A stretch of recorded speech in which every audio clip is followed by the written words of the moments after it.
बहुत बहुत बधाई, असंख्य शुभकामनाएं। और आपकी पोशाक से शायद परिचित हो रहा है कि आपने कुछ खोया है, और ये सदन के साथ साथ मैं भी आपकी इस दुख की घड़ी में सहानुभूति प्रकट करता हूं। अध्यक्ष महोदय, तमाम विपक्ष के साथियों ने विशेष बात को रखा कि जो सरकार होती है संभवतः उनसे अगर कुछ त्रुटि हो भी जाती है तो उसके बचाव में खड़ी अपने आप को पाती है। तो इसलिए अगर आप वास्तव में अगर झारखंड राज्य की समस्याओं से परिचय होना चाहते हैं तो आपको विपक्ष में बैठे और नए विधायक जो चुनकर आए हैं उन्हें आपको बेहतरीन अवसर देने का प्रयास करना होगा। अध्यक्ष महोदय, अगर आपकी व्यक्तिगत बात कही जाए तो आपकी कुशलता की, आपकी योग्यता की, आपकी निपुणता की पूरा राज्य प्रशंसा करता है, लेकिन हमें लगता है कि अपने व्यक्तिगत विषय से हटकर हमें आज राज्य के जो ज्वलंत मुद्दे हैं उन पर भी अपने ध्यान आकृष्ट करने की आवश्यकता है।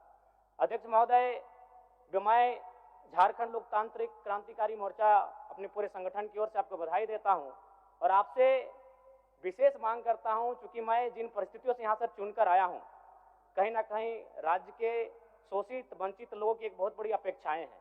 इसलिए जिस दृष्टि से आप सत्ता पक्ष को देखेंगे, जिस दृष्टि से आप विपक्ष को देखेंगे, उसी दृष्टि से मुझे भी और मेरी पार्टी की ओर से मुझे बात रखने का अवसर दिया जाएगा। मैं आपसे ये मांग करता हूं, क्योंकि आज जो हमें बात को रखने का अवसर दिया गया है ये बधाई है।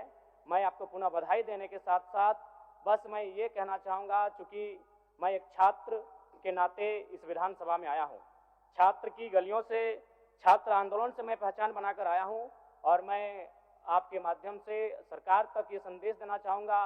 अभी सीरियल के मामले को लेकर झारखंड के लाखों अभ्यर्थी सड़कों पर हैं। आप सदन से बाहर एक बार उनसे मिलें, वो आपके ही बच्चे हैं, इस राज्य के बच्चे हैं, और आप उनको संतुष्ट करें, आप उनसे मिलें, उनसे बातचीत करें और इस समस्या का निदान करने का प्रयास करें।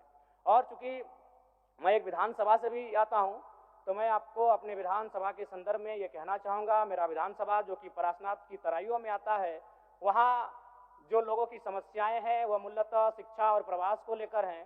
तो आपसे हमारी मांग होगी कि वहाँ शैक्षणिक हब में हमारे विधानसभा को तब्दील किया जाए, और साथ ही जो प्रवास की समस्या है, मैं इसलिए इस विषय को कहूँगा, मैं थोड़ा समय लेकर, कि आज देखिए इस सदन की बात करें तो कहीं ना कहीं हम लोग एक परिवार हैं और परिवार के नाते आज इस सदन में बैठे हैं। लेकिन मैं जिस विधानसभा क्षेत्र से आता हूं उसके आसपास के विधानसभा क्षेत्रों की एक घटना है, अभी कैमरून में 45 मजदूर फंसे हैं। तो मैं सदन बधाई के बीच में आपका ध्यान आकृष्ट करना चाहूँगा, ये गंभीर विषय है, और वे रोते रोते टेलीफोन किए हुए थे कि उनको पानी की केवल पानी पीकर वो कई दिनों से अपना दिनचर्या को काट रहे हैं।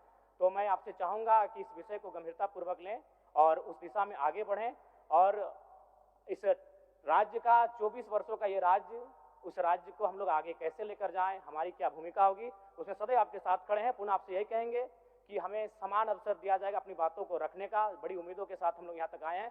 पुनः आपको माननीय अध्यक्ष चुने जाने पर बहुत बहुत बधाई, बहुत बहुत शुभकामनाएं, और साथ ही साथ आपने जो शायद अपने पिता को खोया है, पुनः उसके प्रति हम ढांढस, शोक, संवेदना व्यक्त करते हैं। धन्यवाद। जोहार। झारखंड के तमाम शहीदों को नमन, वंदन। जय झारखंड, जोहार झारखंड। माननीय मुख्यमंत्री जी, माननीय मंत्रीगण,